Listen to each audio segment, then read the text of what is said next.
children of the night. What music they make.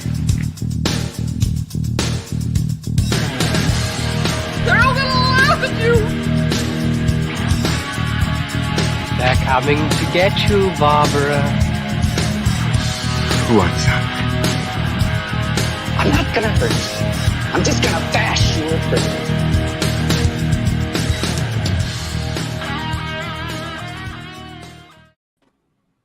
Well, it took over 5 years, but I finally missed an episode of Final Guys. So disappointing.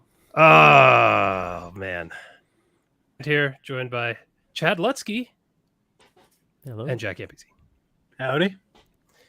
So, yeah, about 5 o'clock last week, this storm from hell came through. I mean, I was in a hurricane once, and this felt like a hurricane. And it lasted for about a half an hour. Power went out. My power never goes out here. My power lines are underground. So it's exceedingly rare that my power goes out. And it was out for about 12 hours. So Wow. no Final Guys last week, but it kind of worked out because we were supposed to watch the new Bad Ben movie. And when I looked into how to do it, it was the most convoluted nonsense I have ever seen from a man who wants us to pay him to watch his movie. So did you look into it, Jack? Yeah, I'm glad that you made the decision because I was about to write the same thing. Like, I'm not jumping through these hoops to. Yeah, I Watch was like, this I movie. love Bad Ben and I want to support Bad Ben, but it was like we had to go to his website and order it there, then log into Roku or something and put a code in, and then you could watch it on your. I'm like, dude, what the hell? Like, put it on Amazon. Let me pay you $3 or $5. Like, come on, dude.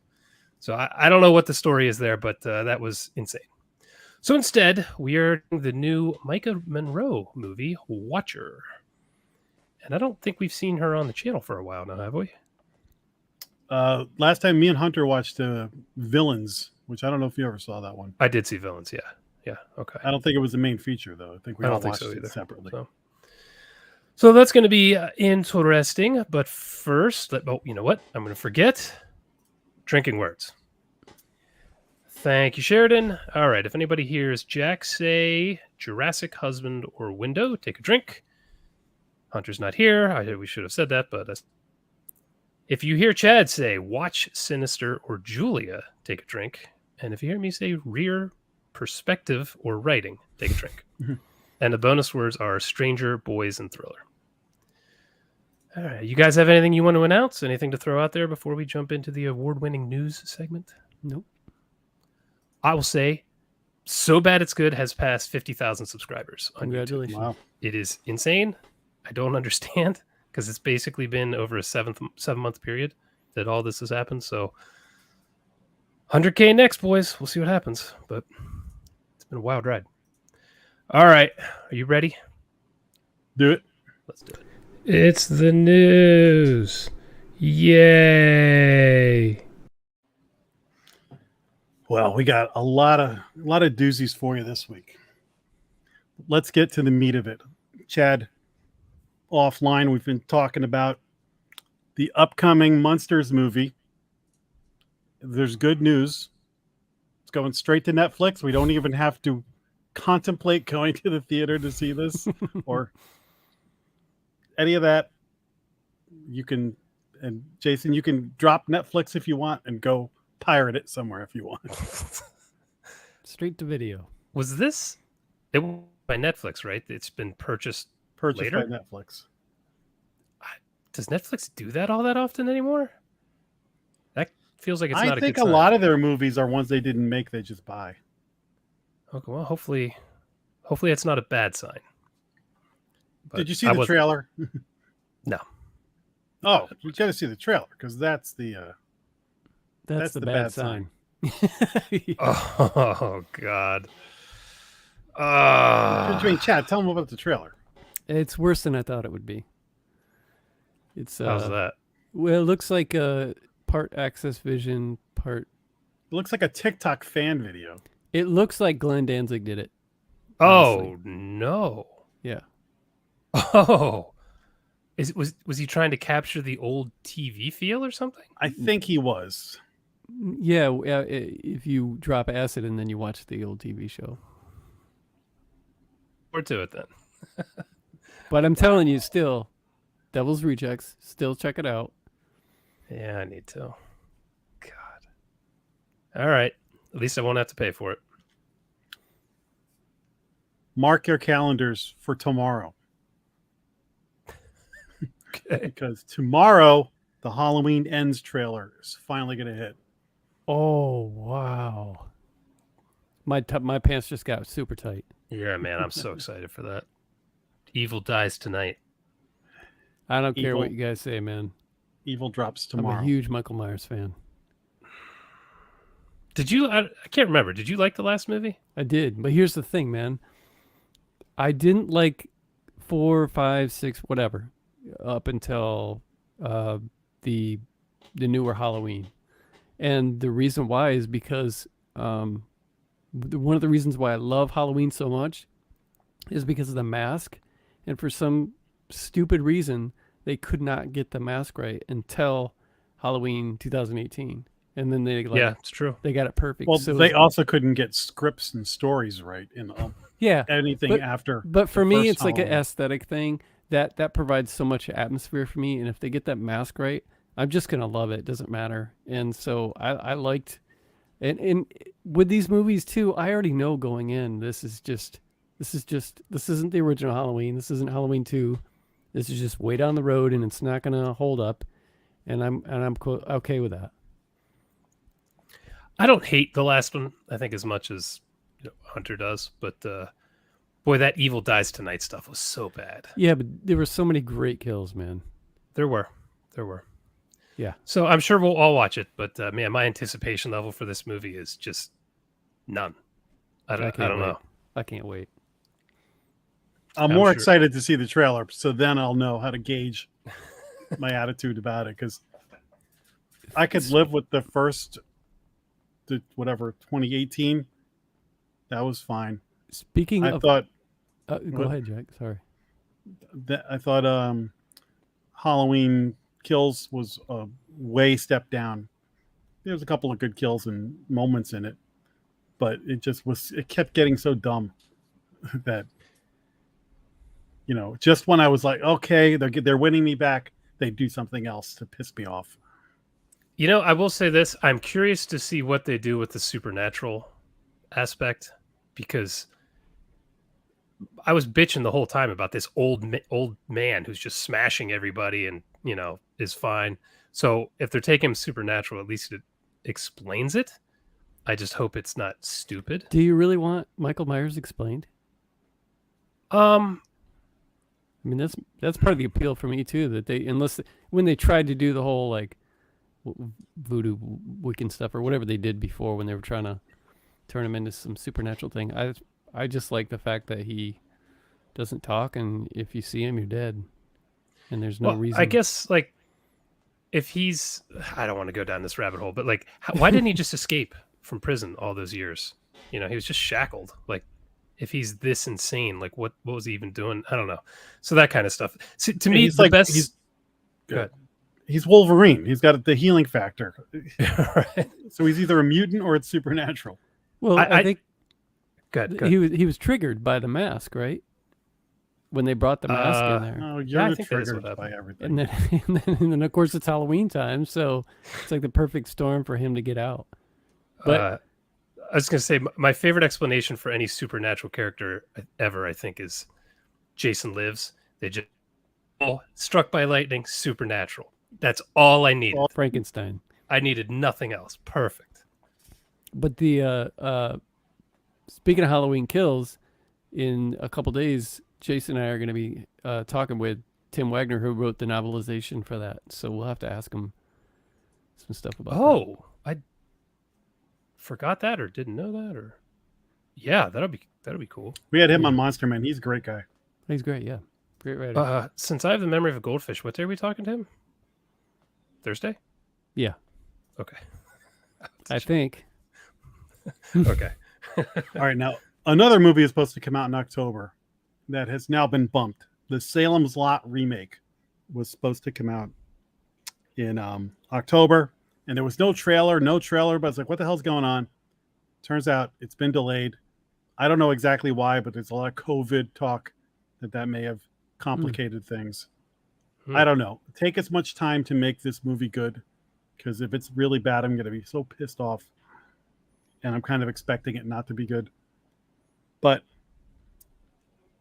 by moving this to April of 2023, the Train to Busan remake, the American remake, Train to New York, which was supposed to come out in April, is now bumped to some indefinite date. So the domino effect of horror movies has just bumped Salem's Lot to April and Busan. Why bump Busan? Was this supposed to come out in April? Same company? Same company. Oh, okay. I've got no faith in the Salem's Lot, only because probably the same with Jack. We hold that movie very sacred because we were kids when it first aired as a miniseries on TV. So lots of scares. Yeah, I held nothing towards that. I saw it when I was a teenager. I don't remember anything. I think I was 9. I do want to go back and watch that again. It's got some of the best vampires ever done on film. Yeah. All right. Yeah, I hope it's good. I mean, I hope Train to New York or whatever the Train to New York. I hope that's good, but So I don't know. That's that. God. Now, what's your favorite part of any news segment? The end? It's the Scream Spotlight. Oh, gosh. Oh, God. Scream Spotlight is brought to you by, what's Sheridan's book? Wolf Moon? No, Blood Moon? Yeah, Blood Moon? Dude, We'll say Blood over a year now.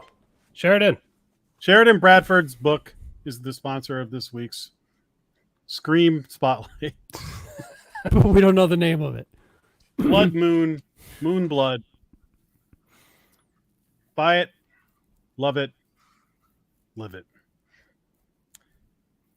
Whereas actually good news on the Scream front. The Scream 6, which I think is coming out next year, which is really quick, has added Samara Weaving and Tony Revolori. He's the kid who plays Flash Thompson in the Spider-Man movies. Oh, I was like, who the hell? Who is hilarious in those movies. So we all love Samara Weaving on this show. Samara Weaving, that helps a lot.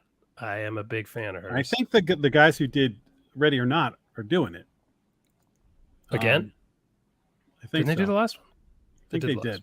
Yeah. And it's supposed to take place in New York. Oh, not in whatever that town. They're taking it out of Woodsboro, maybe? Is that what it's called? That sounds about right. Good.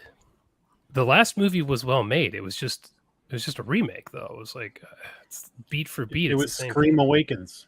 Yeah, it's like it needs something fresh. So maybe putting it somewhere else will help. I don't know. And it doesn't have what's her name, right? You said that the last time, Neve Campbell. Neve Campbell will not be in attending. So are they kind of replacing her with Samara Weaving, whatever character? I think Samara Weaving is going to be her. She's got to be like the main. I would hope so. She's badass. All right. I mean, that gives me a little more interest, but not, I'm a fan of hers. I'll leave it at that. Chad. So excited. Yeah. Thanks for the NPR enthusiasm for that movie. Hey, this is great. It's sweaty balls. All right, that's all I got. That's all the news fit the print. Let's jump into curation.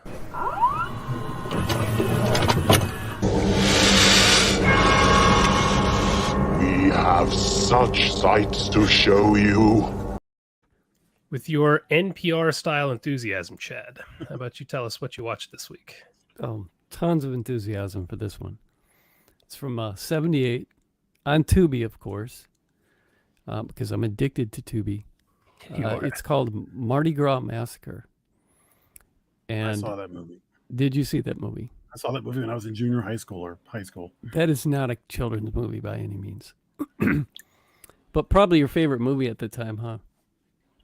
I don't If you remember remember much. anything about it. Okay. I don't remember much about it. Boobed Well, up. Essentially, this guy goes into clubs and he's looking for the most evil girl he can find. And he's just looking for either strippers or prostitutes. And he's like, so are you the most evil? You know, like he'll ask somebody, who's the most evil one in here? And they'll be like, that chick over there. They don't ask, you know, what do you mean or anything.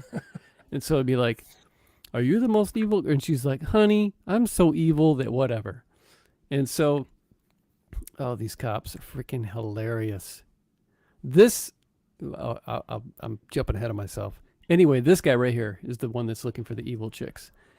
Then he takes him to this nasty apartment that for some reason people compliment. I don't know why. They compliment. They go in and they sit down. You could tell it's just a set, just a room.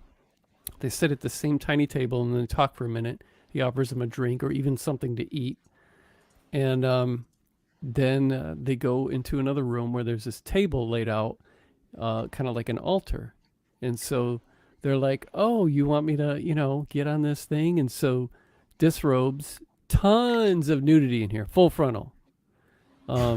Gets on this thing and he'll tie him up, one limb at a time, and then goes behind this curtain, comes out, he's got a mask on, and he's got this like sacrificial dagger thing, and then none of these chicks are, it's like, you know, they're probably just thinking, oh, this is his kink or whatever, I'm getting paid.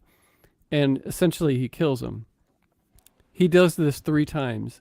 Every scene is exactly like the other one. The dialogue is the same. Going and meeting them is the same. Are you evil or whatever? And then he brings them back. So it's just an excuse to see a pair of tits, really, in some bush. And because they're spread out on this bed, and there's no, what I will give him credit for this. Before he kills them, disembowels them, they show a close-up of their midsection, including their breasts, but it's not real. So you're like, I just saw this chick wholly naked for a long time. Why aren't they showing her? And it's because the gore's coming and the camera doesn't pull away, so you see the skin splitting and being cut for a long time. And the credit I will give them is every time they show this, they made a new torso that matched the breast exactly to the women that we just saw. So it's not the same Quality filmmaking footage.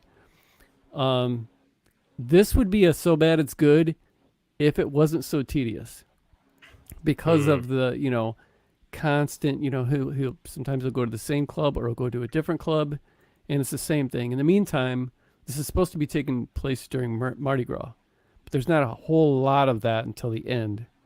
And ironically, during the Mardi Gras scenes, you see 0 breasts.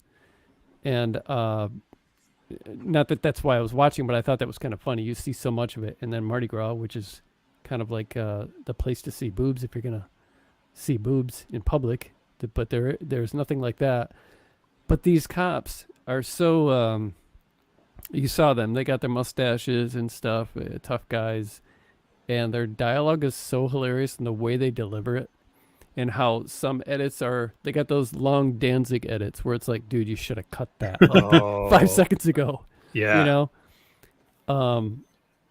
There's a couple scenes, I can't remember the exact dialogue, but I remember there were 2 scenes where this one guy, bigger guy, will say to his friend, he'd be like, they kind of like joke back and forth a little bit. And this one dude's kind of abrasive, and he'll say something like, you know, she would probably like you a lot more if you weren't a bastard. And then he'll just hold his finger like that, like no hand movements until he gets to that point, and then he'll hold his finger like that. That's hilarious. But again, I would recommend it for anybody who likes bad movies, with the exception that you're just going to get the same scene over and over again for the first maybe hour.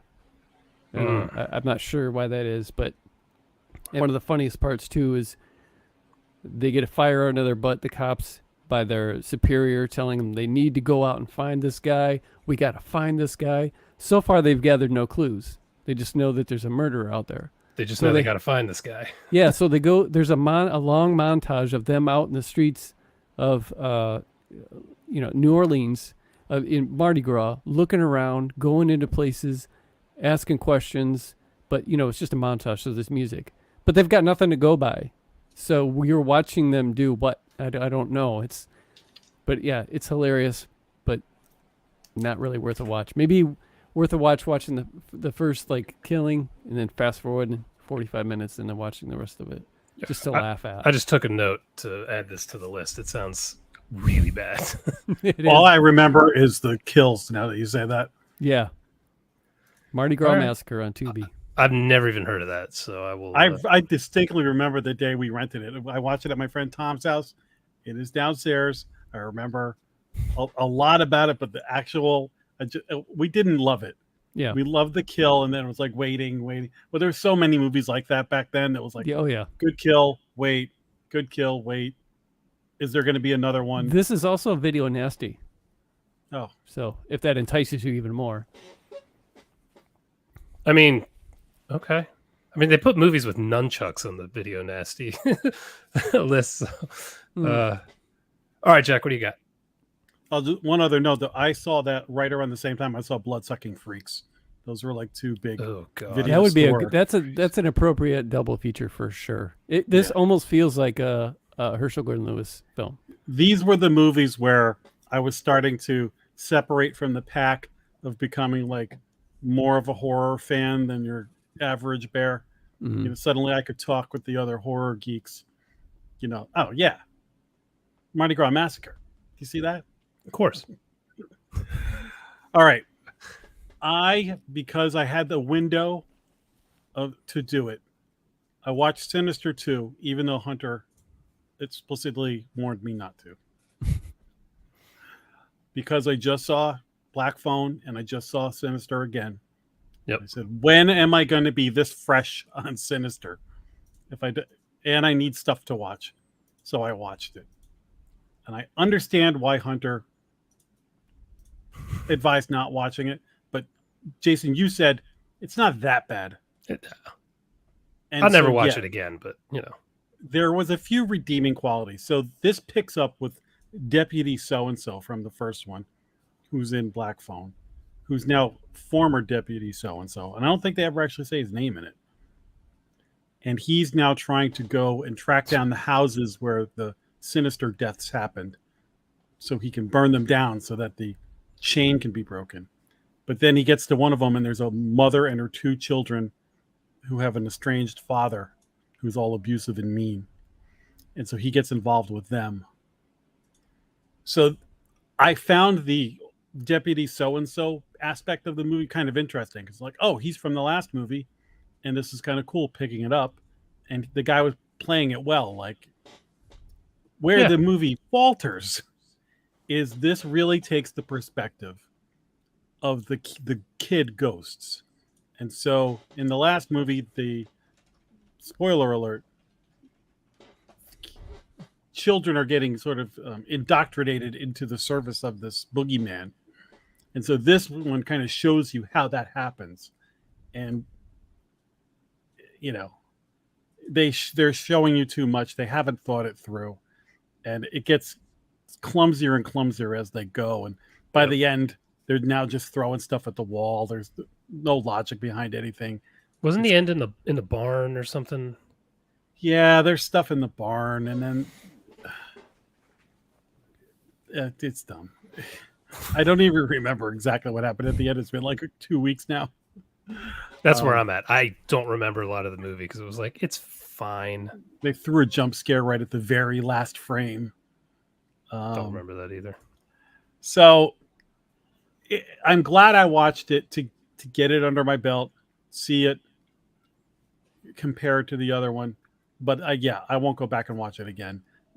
Even the visuals, there's some cool looking visuals, but you see the ghosts so much and they're talking and stuff. So it kind of takes the wind out of the sails. Mm-hmm. So I don't remember them calling him Deputy So-and-so and him not having a name. I don't remember that at all. that's why I'm glad I watched them back to back, because I noticed that in the first one. I forgot all about that when I first saw Sinister, and now it was like fresh in my head. So That's funny. That's kind of cool. Um, Yeah, I mean, it's one of those where it's like, oh, I see why the series died at this one. But as far as horror sequels go, it's not as bad as like Freddy 2 or stuff like that. yeah, there's worse things out there, but like I said, it was kind of a wasted opportunity. You're like, you know what? With a little bit of work, this could have been. Yeah, But, it's like, a cool idea. Like, it could have been an interesting series where you just have different kills in each one, and I don't know. Yeah, but I still love the first movie a lot. yeah. Okay, mine will be quick because I've already talked about two of the things, but I finished Stranger Things. Oh, I have to count it because I watched the last 2 episodes and it was 4 hours combined, Wow. which is insane. So I could have watched like 3 movies and instead I watched 2 episodes of a show. The season was so much better for me. I thoroughly enjoyed this. Honestly, I only have a couple complaints. I thought it was like the monster was cool. Story was pretty good. Maybe could have sped up her 11's training, kind of in the middle, a little bogged down. there's maybe a little bit of padding in some of the episodes. Yeah. My biggest complaint's the last episode being 2.5 hours long. You could have cut an hour out of that and it would have been way better. Every character had to have a monologue that's at least 5 minutes long. They had to express their love to someone. The whiny kid who's gay now, who just cries every time he's on screen, like that was way too much. But still, it looked amazing. I can't think of the character's name because I'm terrible with that. The guy who's balding who went to Russia to Murray. save. That dude is the greatest character in anything maybe ever. He is so weird and gross and almost charming at the same time. That guy crushes that character. Murray's my favorite. He's And how about so the good. Metallica? Yeah, some really cool moments like that in this show. So it just, like I said, cut an hour out, and I would be ecstatic at the end of that show. But still, big step up. So I was much happier with Stranger Things this season. Yeah, I watched it too. Loved it. I love how they took Steve, who you hated in the first season, and now he's everybody's favorite character. And it just shows you how writers can make you root for whoever they want. Yep. Yeah, absolutely. And isn't that actor dating Maika Monroe? Is he? The guy who plays Steve? I think so, because I was looking her up and I thought I saw that online. I didn't dig into it because I don't give a shit. I don't even know why I just brought it up, but I'm pretty sure I saw that. But yeah, they did a good job with the writing on this. There was some really cool moments. I agree with you that it was a little bit long, but I kept going, okay, so many things are so condensed. At least they're fleshing things out a little bit more. But I agree with you. There came a point where I was like, okay, maybe we don't need it fleshed out that much. They could have knocked out 15 minutes here. Every character needed a monologue. Not everyone. Maybe just half. It's funny because there was definitely like the plots you really cared about, and then they like go to the even the 11 stuff. There was nuggets of great stuff in there, but you're right. Yeah. There was other parts you're like, okay. Yeah, let's trim the fat a little bit. And like the pizza truck, those actors were so like the D plot of that. Yeah, and some of the more entertaining stuff at times. They had some funny stuff, but yeah, a lot of that could have been cut down, but still good shit. I enjoyed it. Chad. All right. Oh, Chad. I have not seen the 4th season yet. I started the first episode, but that's it. That's all I've gotten. I probably would have finished it by now, but I look at the episode length and I'm just like, oh man, I don't have time for this right now. The last one, I was like, why is this 2.5 hours long? Like, what the hell is happening? All right, so I watched a movie on Tubi. What? Get out of here. Yes. And it's called Mind Games from 1989. I know there's a couple movies called Mind Games. This is from 89. And it kind of feels like a made-for-TV film. It doesn't have any nudity. I don't know if there was even a whole lot of cussing in it. Wow, this movie sounds shitty. Yeah. This, I didn't actually mind this. The acting I thought was decent. I think the reason why I was so entertained by it because of the oddball decisions that the characters were making. It's just like, you got to be kidding me. This family, a man and his wife and his boy who's 10 years old, they're going on a traveling vacation where they're hopping in an RV and they're traveling around and just camping out and stuff and having fun. Well, they're near these woods one day. I think it's at the beginning of their vacation. And this married couple, by the way, is they're kind of like their marriage is on the rocks, and this is kind of like a last-ditch effort. The guy wants the marriage to go on. The girl's not happy, and we don't know exactly why. So we meet this handsome guy here in the back on the right. He's out shirtless in the woods playing a flute and like some kind of sitar out there on a rock, and this kid stumbles across him and he's like, wow, you're good at that. And he's like, come on over here and I'll teach you. Of course the kid goes over there, and then the next there he is right there. Like some kind of it's like an Old Spice commercial. Some kind of sitar. Why does this look familiar to me? Maybe you've seen it. This is strange. So next scene, it shows the boy and this guy, and they're walking back, and he's got his clothes on now and his backpack. And the kid is essentially, when they see the dad, he's essentially like, "Hey, Dad, he plays the flute. Can we keep him?" You know. And the dad's like, wants to have him over for dinner, and the dad is all about this guy hanging out with them. I could never figure it out. But like he wants him to bang his wife. He just had a real boner for this guy being a big part of his son's life.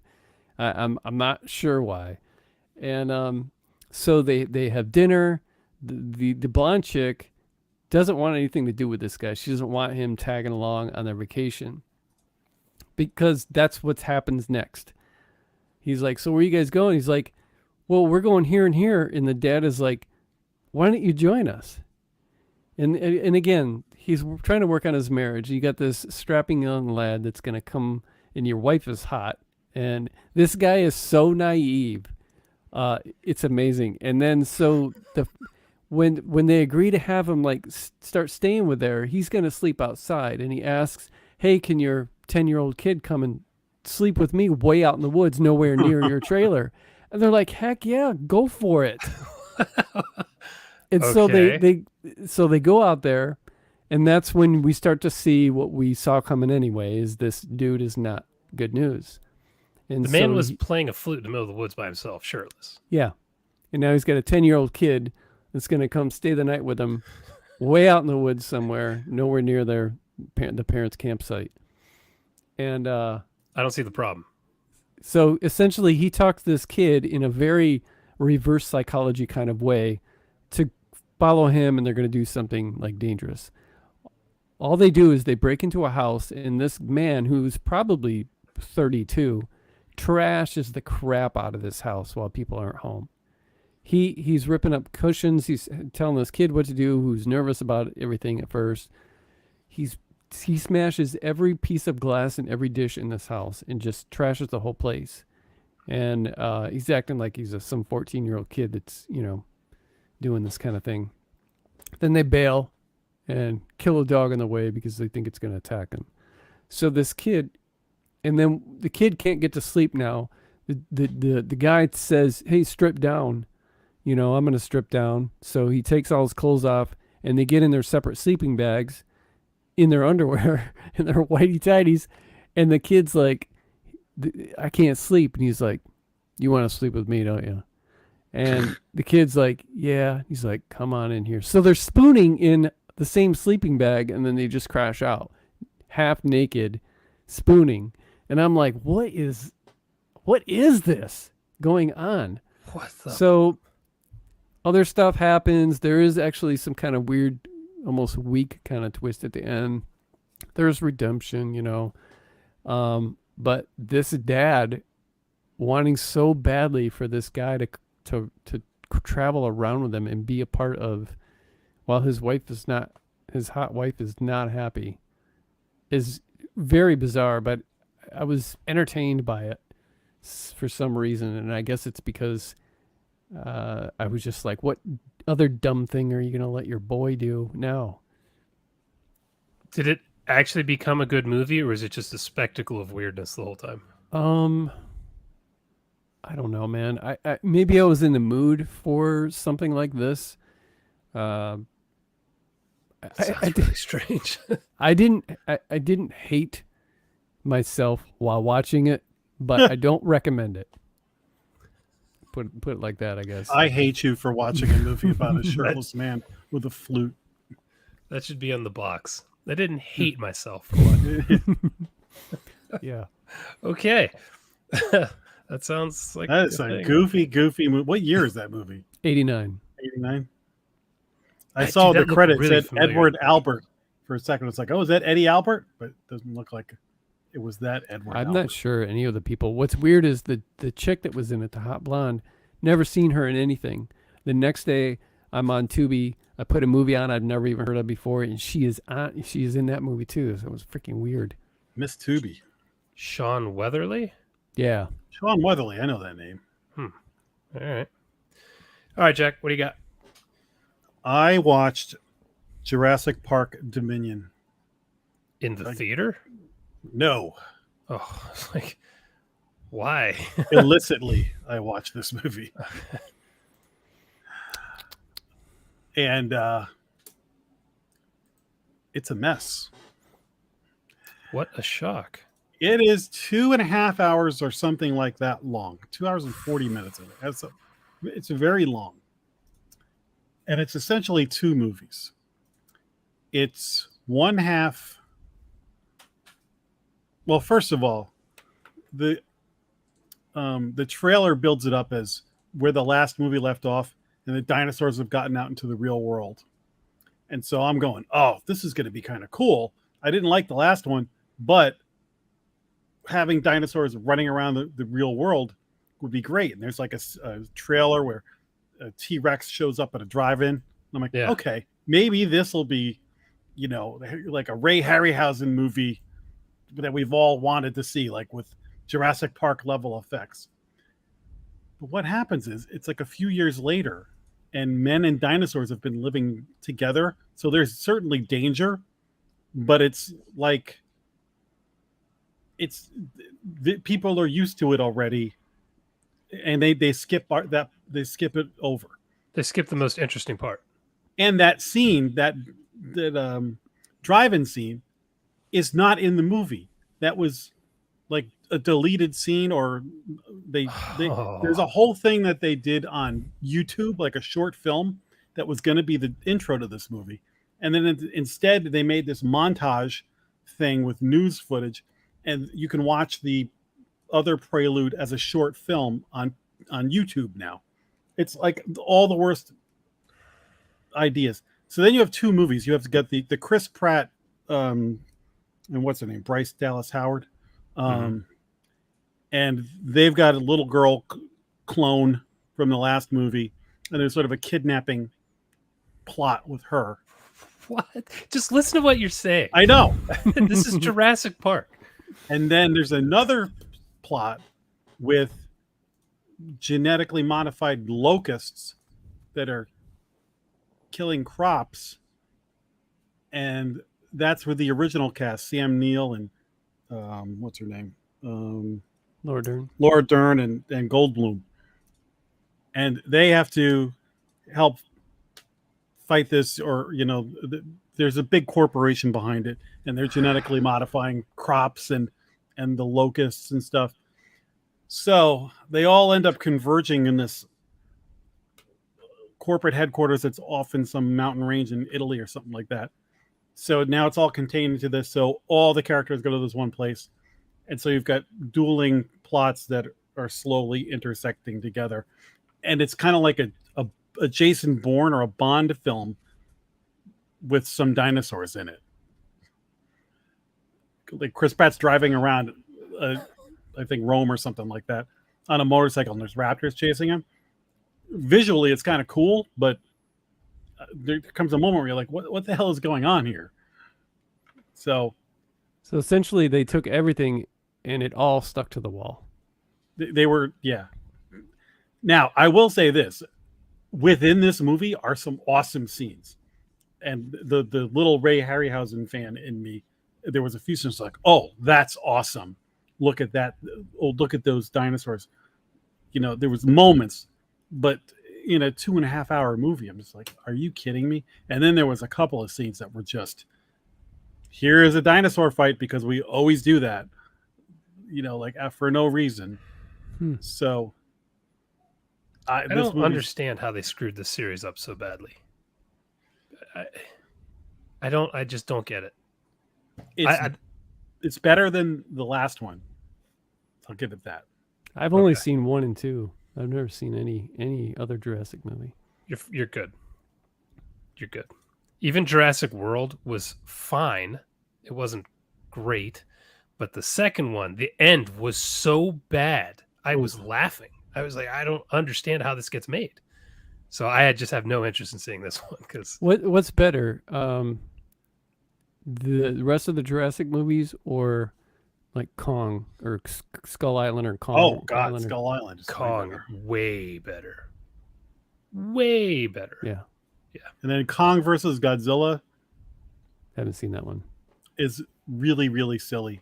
It's stupid, but fun. But fun. Yeah. Oh, God, Jurassic Park. So this is it, right? They're not doing any more? Supposedly. That's it. Okay. Daniel Shine? I'm a Carnosaur man myself. I would way rather watch the Carnosaur movies than these Jurassic Park movies. It's just like, these are everything wrong with Hollywood storytelling at this point. Velocipaster. Listen. Yeah. Chris Pratt's done a lot of great things. Parks and Rec, Guardians. Got nothing against Chris Pratt. No. They need to calm down with the casting of Chris Pratt and everything now. I started his new show, but I'm only like a third of the way through the first episode. I've heard it's good, though. Okay. What the hell did I watch? Oh, I also finished The Boys, so I'll just quickly mention that. Oh. This show, if it wasn't hammering on the woke stuff so much this season, would be like the best show ever. It's so insane, the shit that they're doing. But this last episode, man, in case you didn't know Homelander was supposed to be Trump, they hold you down and crucify you to the. I mean, it is in your face, but the stuff they're doing is so wild. I am shocked Amazon lets them do half of it. Like a guy banging a squid, just like guys shrinking down and crawling into dicks. All the people that explode in this. I mean, this show is wild. I just started watching it, dude. This season was awesome. Herogasm, so the Herogasm episode is the one everybody's going to talk about for years. I actually thought the Trump thing that they did with Homelander at the end was hilarious. Oh God! Well, it was like all season, so it was just like, guys, like this shouldn't be so overt. Like we see it, we all see it, but it's man.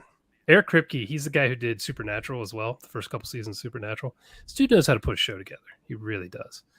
And the casting of this is great. Speaking of Supernatural, what's his name? Jensen Ackles.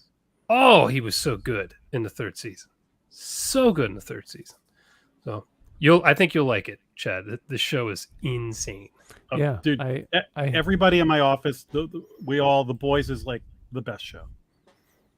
Yeah, I have enjoyed it. I watched the first episode like a year or so ago, and then just recently because you guys are always talking about it, especially Jack, and so I was like, I should probably go back to start watching that. Yeah, I enjoy it, and that and Invincible are the only because I don't like superhero stuff at all, but the boys in Invincible I do like. I still have to watch that. I keep forgetting. I got to make a note of that. So, all right, Chad. You got a book you said? Yeah. Just real quick. I read, it's not out yet. It's a book by Ronald Kelly. It's essentially his on writing, like Stephen King's. It's got a little bit of writing advice, and most of it is kind of like a autobiography, which to be honest, I wasn't really excited about reading at first because I don't know a whole lot about Ron. I mean, we've talked numerous times and stuff, but I hadn't read a ton of his stuff, but he wrote this thing in a way that I found it highly entertaining. Even talking about his life and stuff, he does it in a way that feels like a story, and he has a lot of really interesting things to say about just the venture that he's gone through with writing. And it's kind of neat to hear, being a writer myself, and growing, he's got 10 years on me, but when he's talking about the 70s and 80s, I could relate to a lot of what he was saying. So I found it highly entertaining, and I would recommend getting it. It comes out the first week of September, I think, through Stygian Sky Media. Oh, I didn't realize it wasn't out yet. Yeah. Oh, okay. Well, I also read a Ronald Kelly book, so that. Oh, the name of the book, by the way, is, I don't think I said it. It's called Southern Fried and Horrified, I think is what it's called. So I don't think you did say that. Now that you mention it. Well, I read The Halloween Store and Other Tales of All Hallows Eve because I had just finished Fear by him, and I enjoyed that so much. I thought, you know what? I want to read another one of this guy's books. So I grabbed that, and it's a short story collection, but each story takes place on Halloween night, and it feels like an R-rated Goosebumps, like a Goosebumps for adults. So a lot of the main characters are kids, but crazy shit happens in it. And then there's, there are also adult stories and everything, but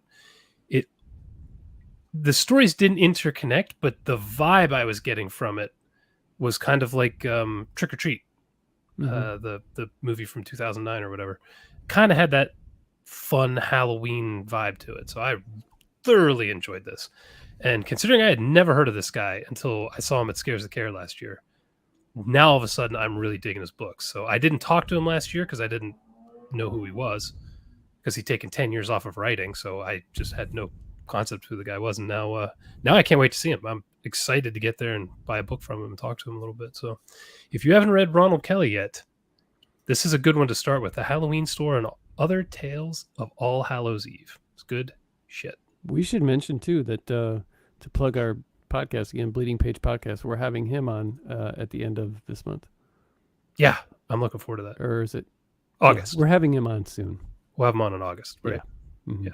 You're right. So, guys, you guys sponsored the news 2 weeks ago, so calm down with the plugs, would you? You're such a whore, Chad. Thank you for that. You got to pay up for those promotions. You got anything else, Jack? I do.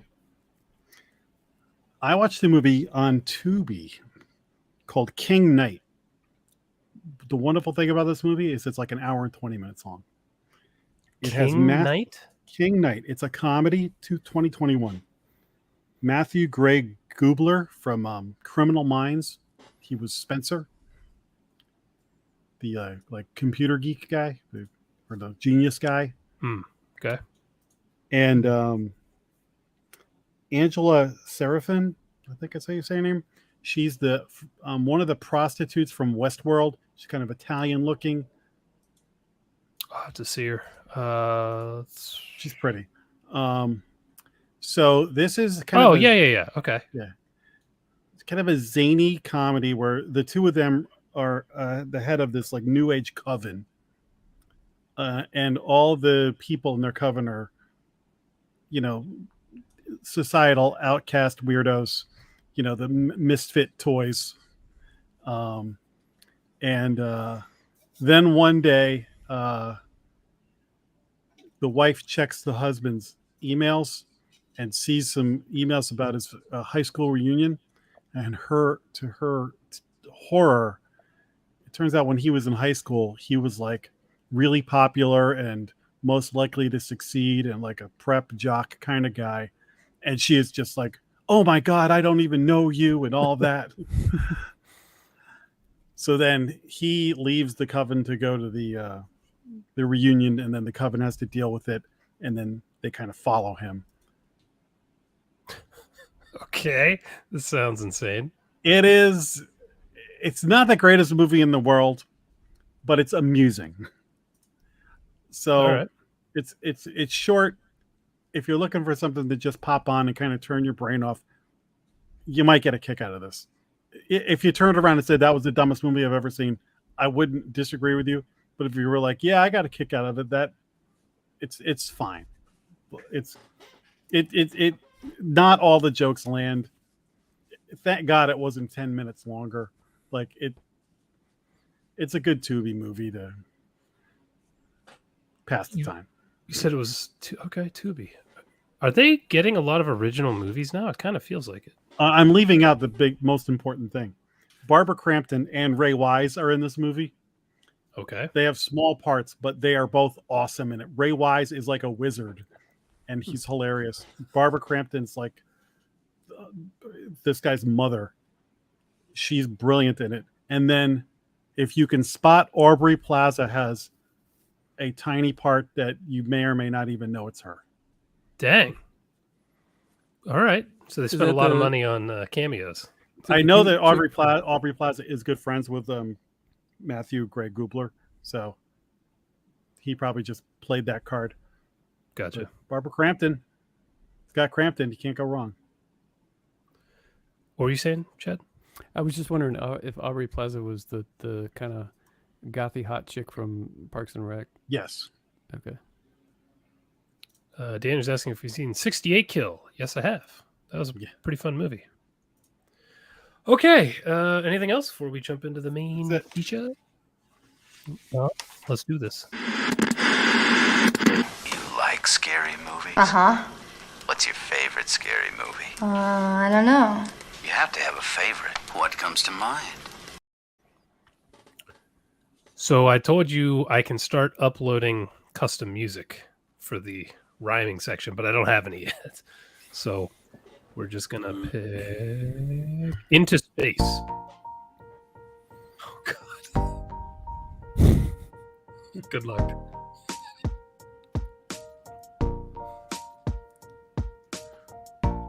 Watcher is a movie. It was a thriller. Pretty blonde girl stalked by a killer. Follows him to work and he's got a mop. She better run away because he's never going to stop. Beautiful. Dude, that's some straight up Casio music right there.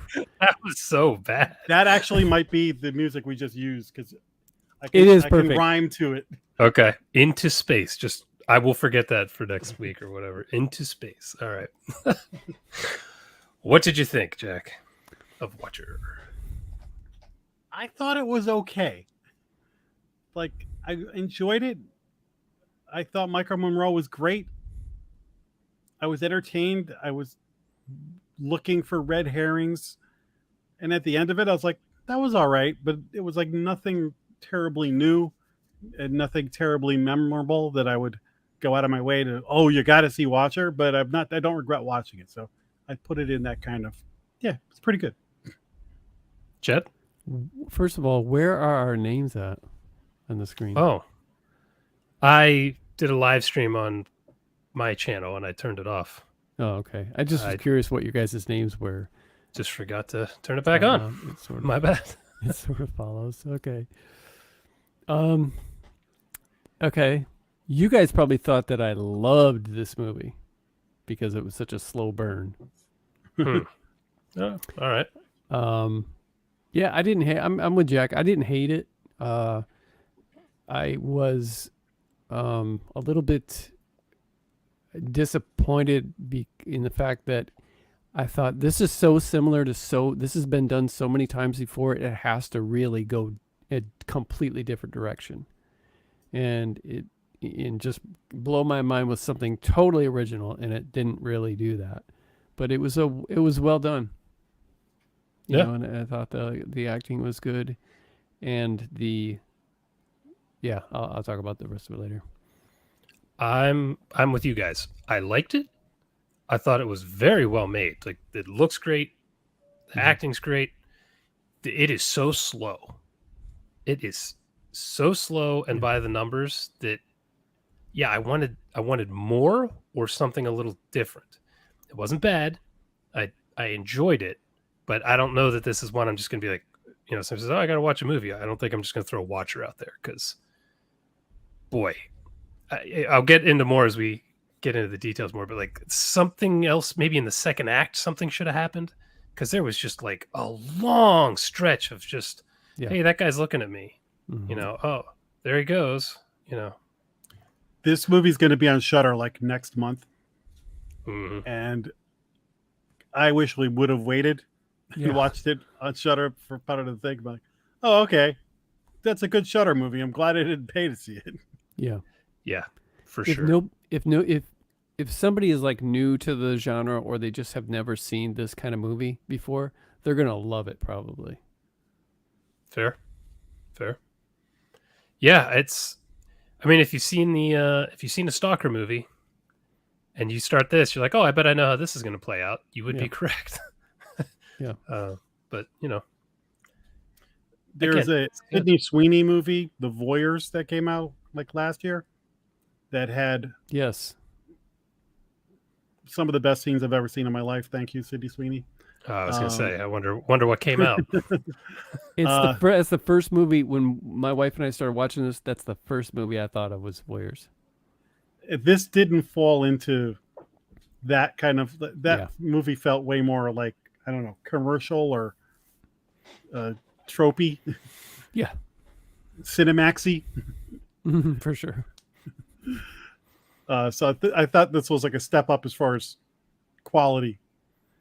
But it was missing something in there. Maika Monroe was so good, though.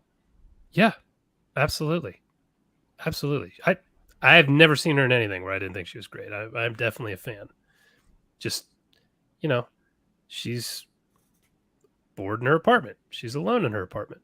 She's upset that her husband's working. It's like that. There wasn't a whole lot for her to do in this. I mean, she made hay, but.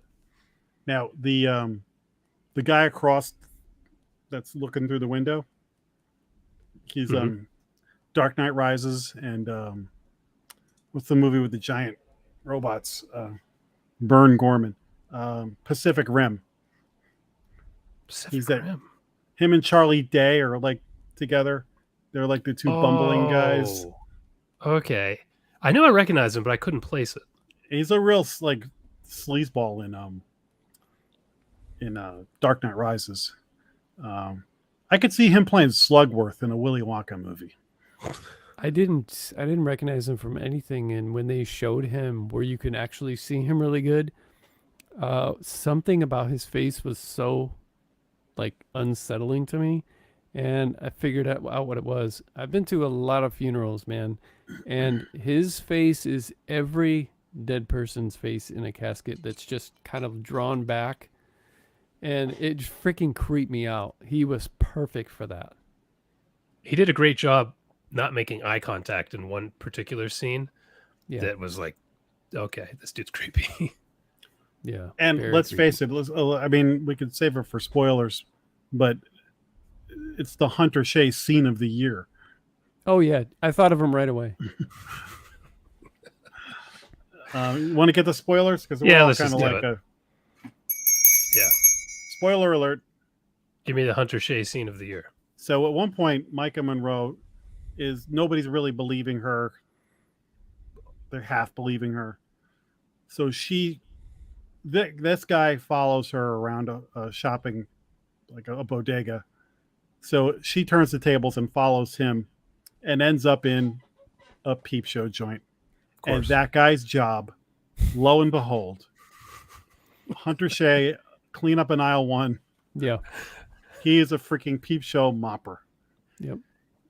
I was wondering if everybody else thought that same exact thing when they showed that.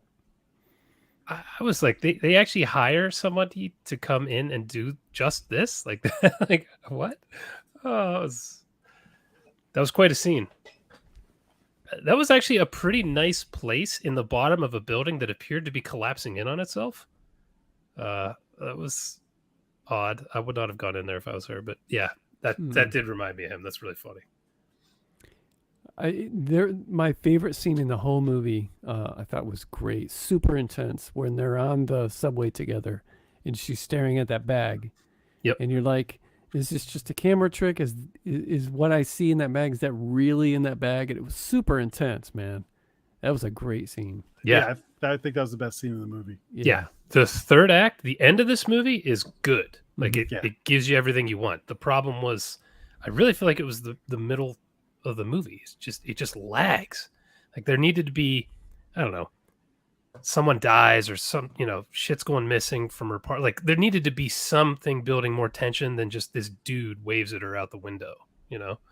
Like I needed something else in there to kind of give me. But the end, I thoroughly enjoyed the end. Now, let me ask you guys this about now that we're in spoilers.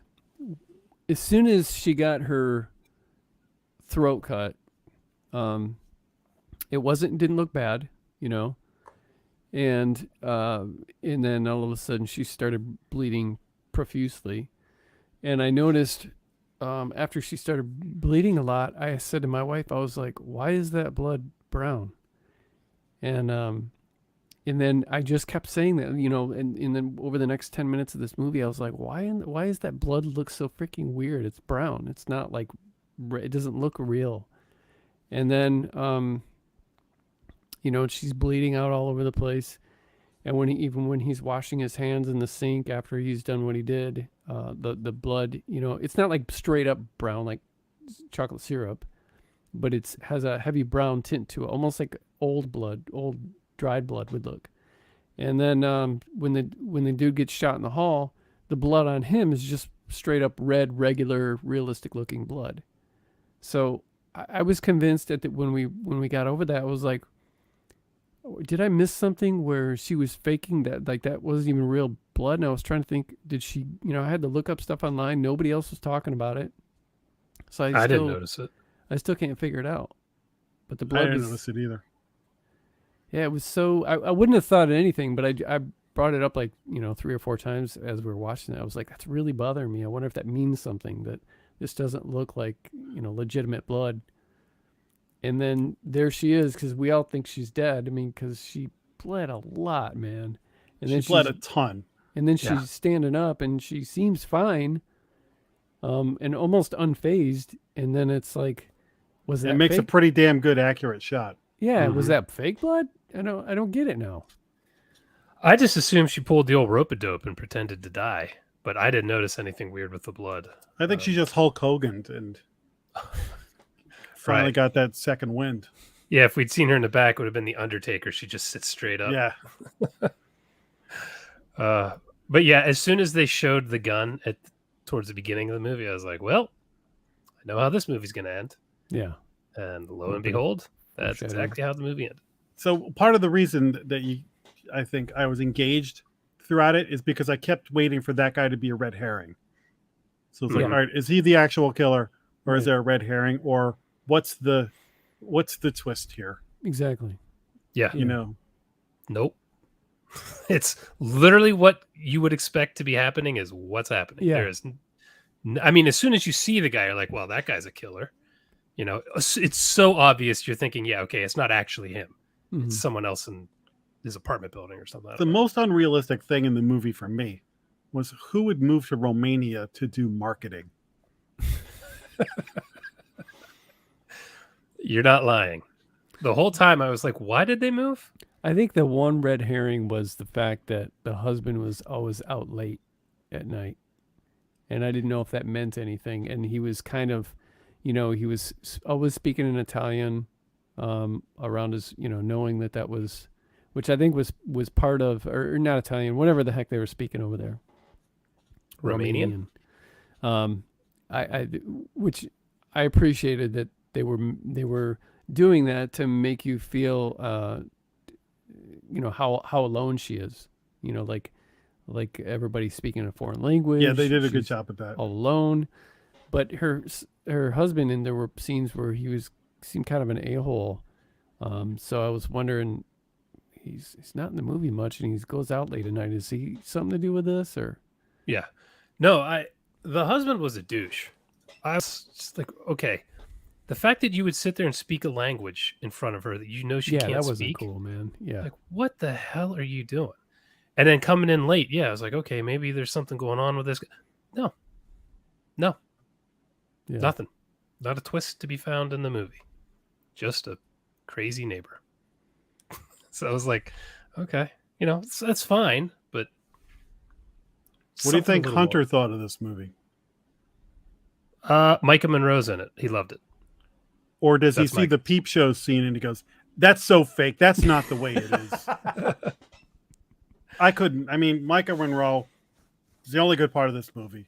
Or is he like, oh my God, it's like, you know how Black Hawk Down is so much like being in real combat? This movie's like just what it's like to work at a peep show. That's a good question. That's a good question. We'll have to specifically ask him about the peep show scene. But I bet he loved it. You know how he gets with these actresses. He's just like loves anything they're in. Well, you know how there was like a trend to stories that were seen through the eyes of the serial killer? Now we're getting the movies that are seen through the eyes of the mopper. The peep show mopper? Peep show mopper. He really should write a short story about this. I mean, at this point, it needs to happen. So, alrighty. You guys have anything else you want to throw out about this movie before we get out of here? When it hits Shudder, check it out. Yeah. I think that's a great way of putting it. Very nice. We don't know what the hell we're doing next week. No plans for anything. Stay tuned on Twitter, Instagram. You'll find out. Yeah. Guys have anything to add? We just peacing. Nope. Peace. Go watch the All-Star game. Bye.